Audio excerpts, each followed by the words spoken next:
साहेब आपला ह्याच्या मागचा हेतू ही आहे, आपले महाराष्ट्र राज्याचे परिवहन मंत्रीच आहेत,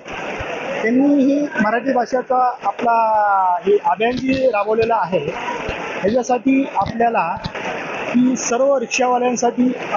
मराठी भाषेत म्हणजे मराठी भाषेची जी सर्टिफिकेट भेटणार आहे ह्याच्यासाठी आपल्याला आमदार प्रकाशदादा सुरेश आहेत आणि आपले राजभाई सुरेश आहेत यांनी आपल्याला या हॉल कमीत कमी 1000 लोक बसतील असा हॉल उपलब्ध करून दिलेला आहे। आमदार प्रकाश सुरेश साहेबांनी आपल्याला BMC कडून लेटर देऊन आपल्याला हॉल घोषित केला, आपल्याला RPOला पत्र देऊन दादांनी आपल्याला हे हॉल उपलब्ध करून दिला आणि आम्ही पश्चिम महाराष्ट्र वाहतूक संघटनेचा युनियनचा अध्यक्ष धर्मा साळुंके क्षणी मी ही सर्व रिक्षावाल्यांपर्यंत कसं पोहोचवले जाईल, आमच्या युनियनचे सभासद असतील, आमचे काही मित्रमंडळी काय असतील, ह्यांना कसं पोहोचवले जाईल हे सगळं उपक्रम ह्याच्यासाठी आम्ही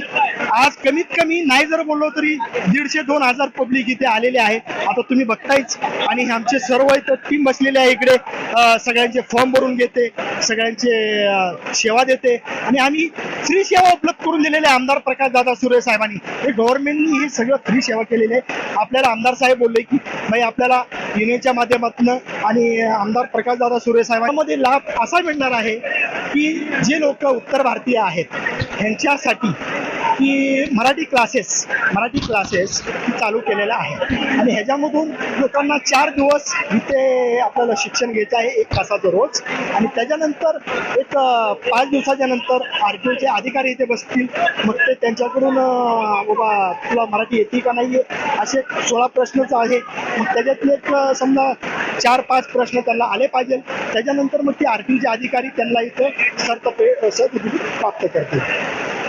एवढंच इथे उद्देश आहे, बाकी काही नाही आहे। अजून एकदा आमदार प्रकाशदादा सुर्वे साहेबांचं मनापासून सर्व रिक्षावाल्यांच्या वतीने खूप खूप अभिनंदन करतो। धन्यवाद।